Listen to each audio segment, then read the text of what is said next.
Yo, what's up guys, this is Mckoy here, the Fresh Beat Effect. Welcome back to my channel, and today we are going to talk about 3 types of basic P snare, such as PF snare, inward PH snare, and BSH snare.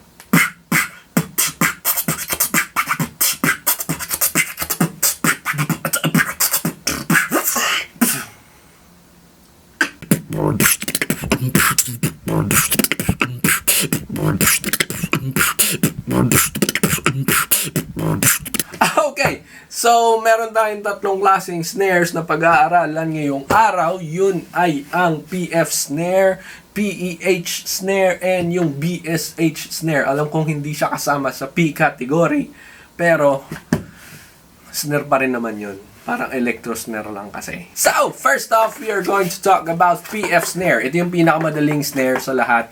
Madali lang to kasi it's like just pronouncing the word P, pata, Paris. The way, you know, just the regular day-to-day living, pronouncing the word letter P, pa. And then combining it with the pronunciation of letter F. So what you're gonna do, what you got? So what you want to do is to combine those. So pronunciation of P, which is p, and F, will sound like P, and F.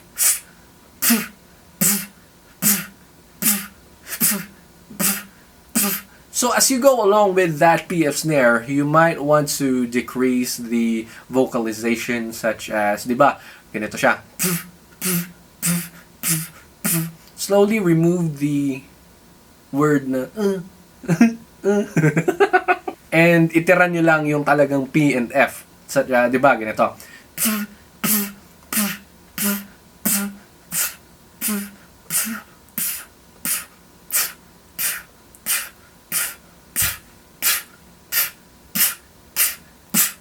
So, to add more crisp on that PF snare, what you want to do is to add pressure here. So, ano bang ibig sabihin ng pressure na yun? May nagtanong sa akin kung ano ibig sabihin ng pressure. Okay, so depende kung saan mo i-apply yung pressure. Kapag sa lips, ibig sabihin nun, titigasan mo yung lips mo, yung labi mo, ganoon.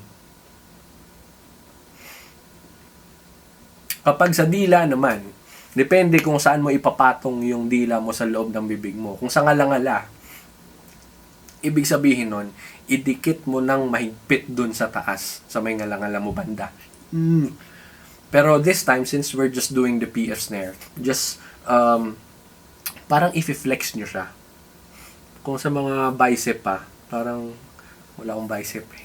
Parang hatak na hatak yung bicep, para lang lumabas yung totoong form. Sa lips, is titigasan nyo talaga siya. The same time, you pronounce the P and F snare. Progression kasi yan eh. So, from PF,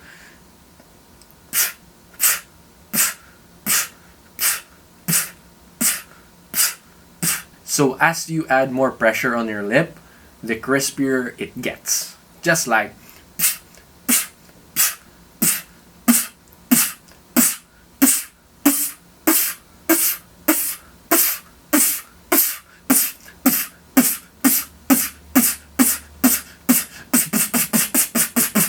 gets?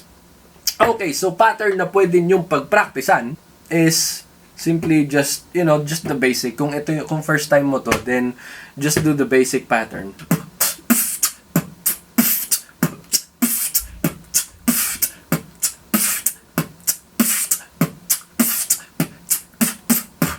Gets? Alright, so good job! Nakuha mo na ang PF snare. Next one will be the PEH snare. So, the way you execute the PREH snare, it's pretty simple. So, you position your mouth like this. Parang magpo-pronounce kayo ng letter P. Put pressure here. Apply pressure like dapat mahigpit siya. Then, you suck the air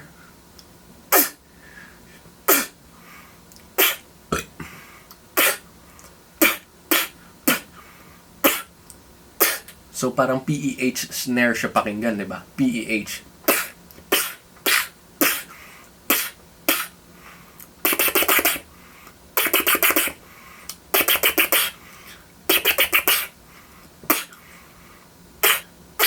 So, the way you suck the air is not just like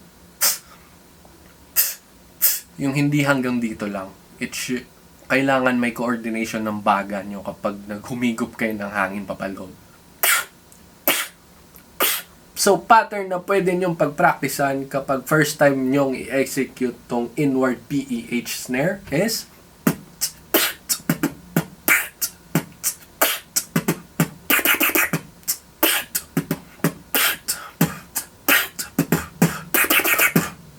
gets? Okay, that's good. Alright, so tuloy-tuloy nyo lang yan. Don't be frustrated. Mabilis nyo lang makukuha yan kasi it's one of the basic sounds na pwede nyo matutunan sa beatboxing. So,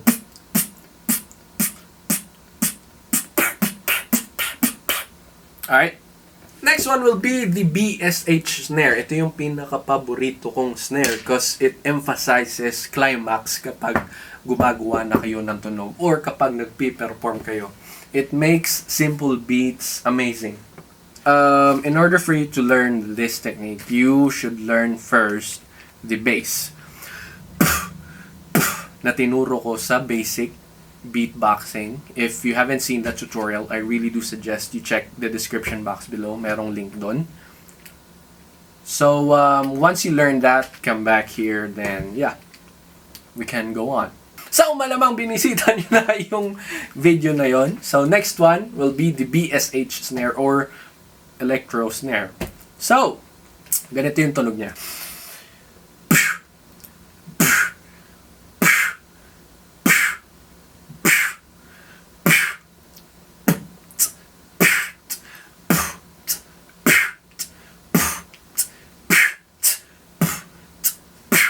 So, madali lang siya actually. So, combine the kick drum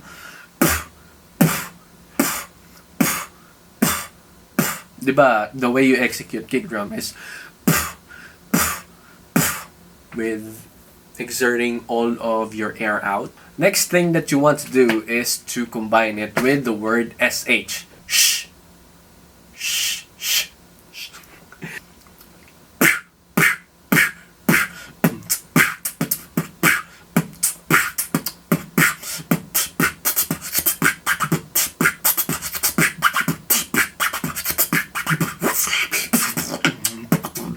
So, yun. So, that's it guys. Ganun lang siya kasimple, mga snare natin. So, I really hope that you learned something from me today. So, yep. If you enjoyed this tutorial and if you wanted to be updated with the tutorial that I will be posting twice, thrice a week, hit that subscribe button below. And yeah, you can request or what are the requests that you have in mind, techniques that you wanted to learn. Comment them down below and I'm gonna read them. At i-screenshot ko yun sa mga video ko. Tapos popost ko yun sa next video tutorial. Special mention, bro. So, that's it, guys. I hope you enjoyed it. That's it, guys. I hope you enjoyed this tutorial. I'm gonna see you on my next video. Yun na yung mga pattern ng mga pinag-aralan natin this past few months or a month ago. So, i-combine natin lahat ng mga pinag-aralan natin from basic beats to bongo drums to rim shot to PF snare. So, yeah, we are going to combine those. Kasama na rin ng mga scratch, kasama na rin ng tawag mo doon, ng Sega sound, inward tongue roll, ng zipper. So, we are going to combine all of that, construct it into a one solid basic pattern na pwede nyong pag-aralan to improve your creativity. So, yeah, one thing I want to tell you guys is if you're learning beatbox, it's not like makukuha nyo siya agad with just ganun lang. No, it takes a lot of time, and I'm telling you. So just don't give up. Dream big. Dreaming big will definitely help you a lot. Of course, dreaming big plus working hard will get you what you want. So, parang ganun lang siya. So, that's it, guys. Thank you so much for watching. See you in my next vid. Peace, bro!